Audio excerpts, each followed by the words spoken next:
Benedict, do you know what time it is? It's time for a new episode of the Venn Diagram Podcast.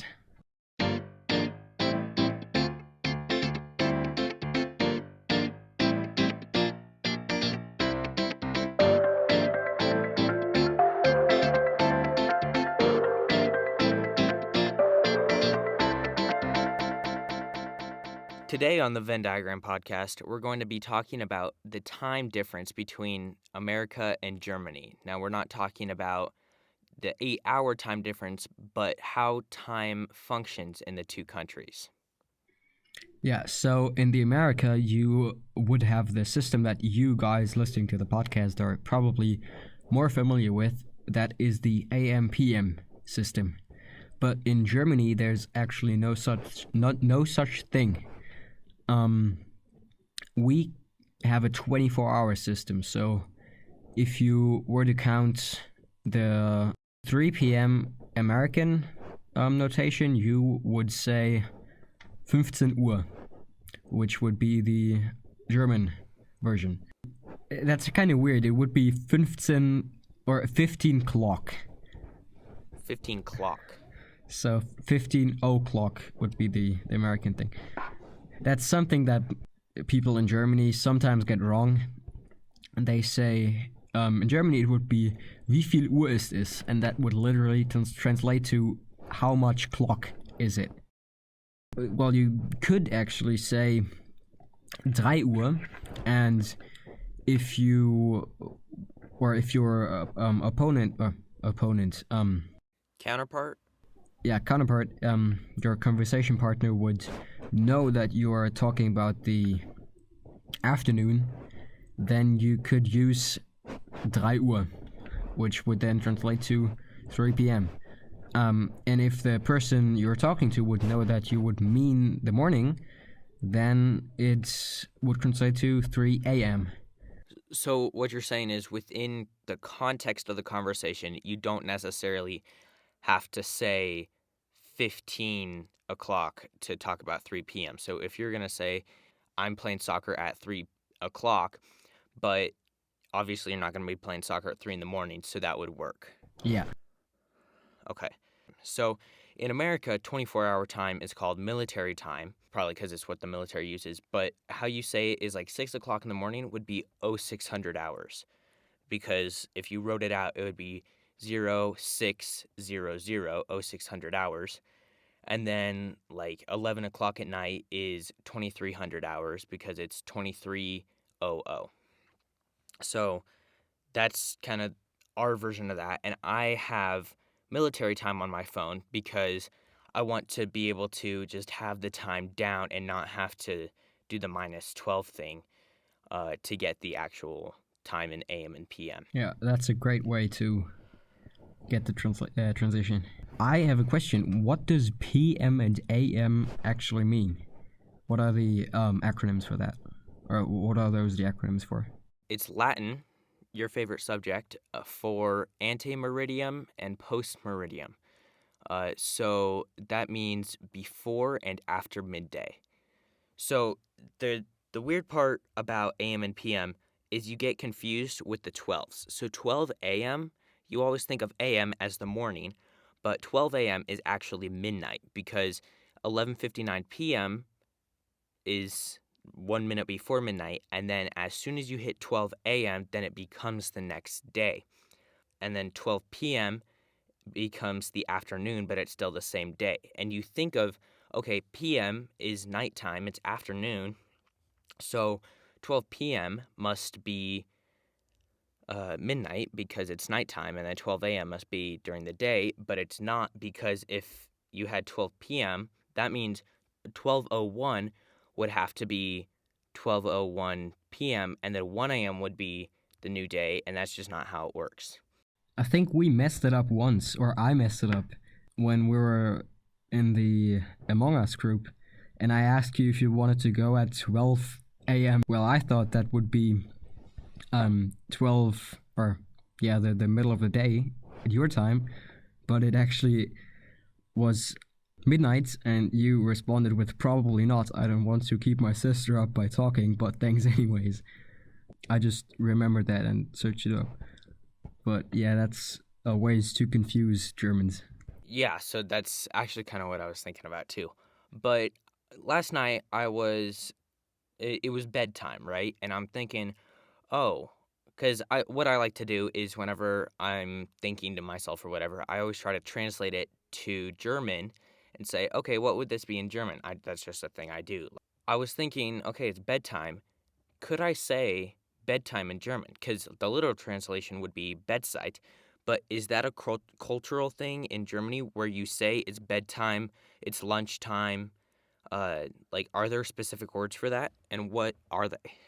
Um, so bedtime, you could say a variety of words. You could say bedside, Schlafenszeit. That would be sleeping time. I think those are probably the two most common terms you could use.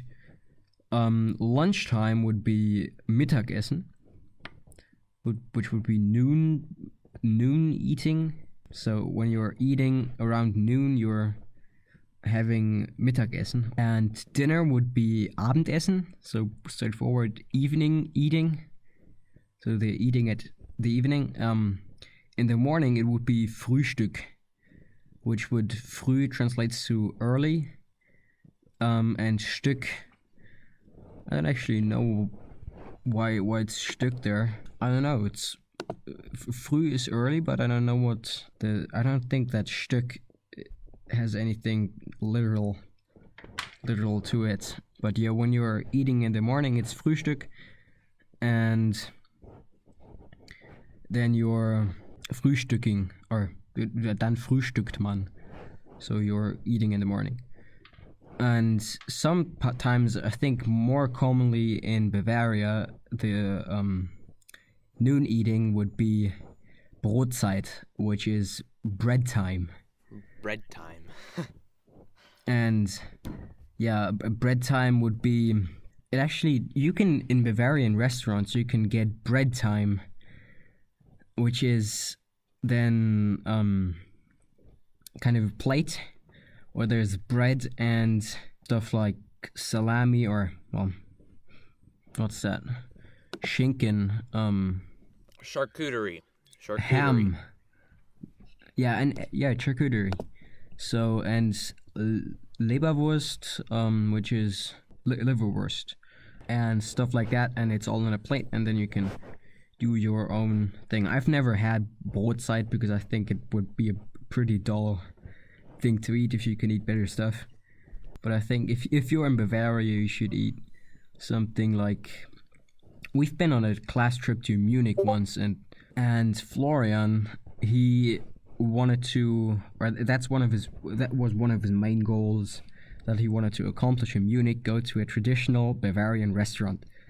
And we could have gone to the Hofbräuhaus, which is, I think, the most famous thing, and some people actually went there, but they said it was super expensive and it was far away from the hotel we were staying at.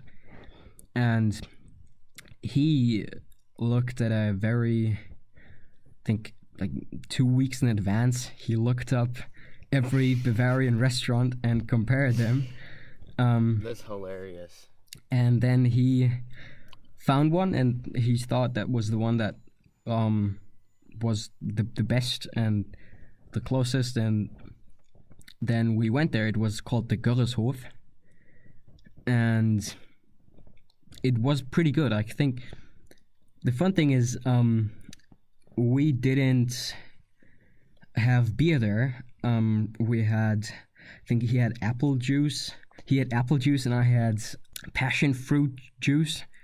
So is that like a legit thing in Germany? Like you have apple juice a lot? Because like in America, it's like orange juice and apple juice. If you go to a restaurant, that's like a little kid option.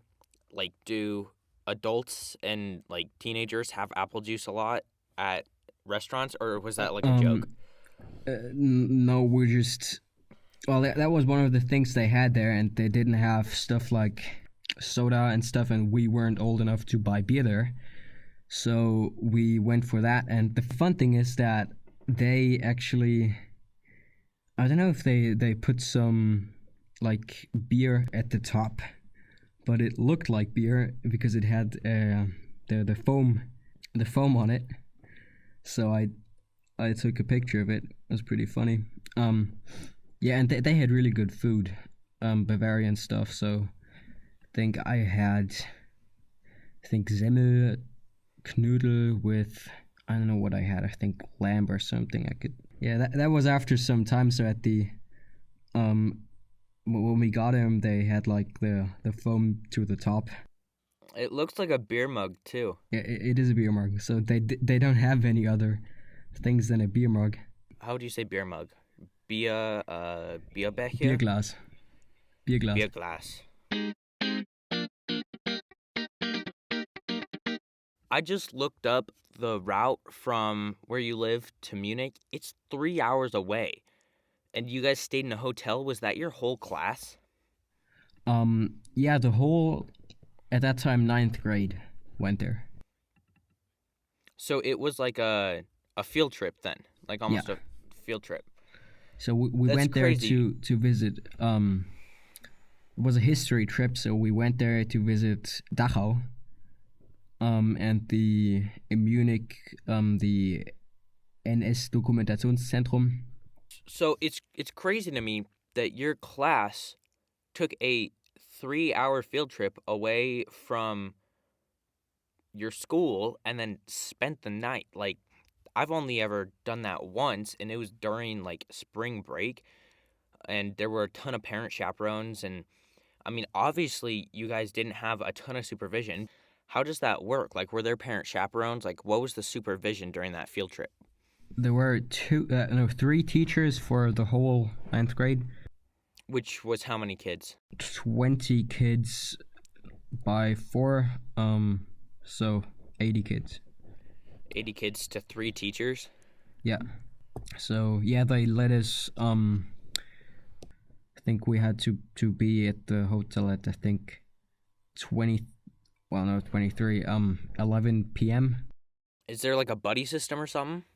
We had to be in groups of I think at least two, so you weren't allowed to go out alone. I mean, like, I went to a summer camp and you had to have at least 3 people in case somebody got hurt. If somebody got hurt, one person stayed with them and then one person got help. But I mean, with just 2 people, that's. Well, it could have been that it was three people, but we went to first visit some, well, I have friends in Munich, so we went to visit them, and we were, I don't know if it was two or three, but, So, hold on. Did you just walk? no, we took the, subway. Maybe, do you think part of that could be that Germany has so many regulations and stuff, you're just a lot safer? Or I do you wouldn't, think it's just different? I wouldn't call the Munich subway safe from what I saw. Knives are a big thing in Germany, right? Knives are also pretty regulated, so I think you can't have those. The one that you had that amazed me, the flip knife or the one-handed knife. You just can't have those. Those are illegal. And the ones that kind of shoot out if you flip a switch. Yeah, the automatic knife. Yeah, those are banned. You can have those. You can't have the. But I think you can't have the automatic knives. You can have the flip knives if they're I think under like 5 centimeters length or even shorter. I don't know. You can't have the ones with a solid blade if they're I think over I don't know, but it isn't that big, so you're technically not allowed to have machetes. So what do you mean a solid blade? So not a flip one. I think mine was the one that I brought over my knife. That one is legal, but if you were to go anything over that, it is illegal. If you have a flip knife that you can open with 2 hands, that is allowed, but only I think also to a certain height or to a blade length.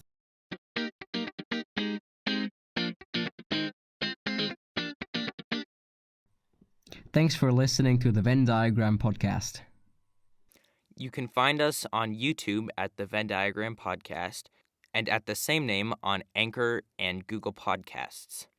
Our email is vendiagrampodcast@gmail.com. We are always happy to hear feedback and things we should do in other episodes. So thanks for listening. I'm your host, Benedict Bartels. And I'm your host, Egan Bowersfeld. And we'll see you next episode.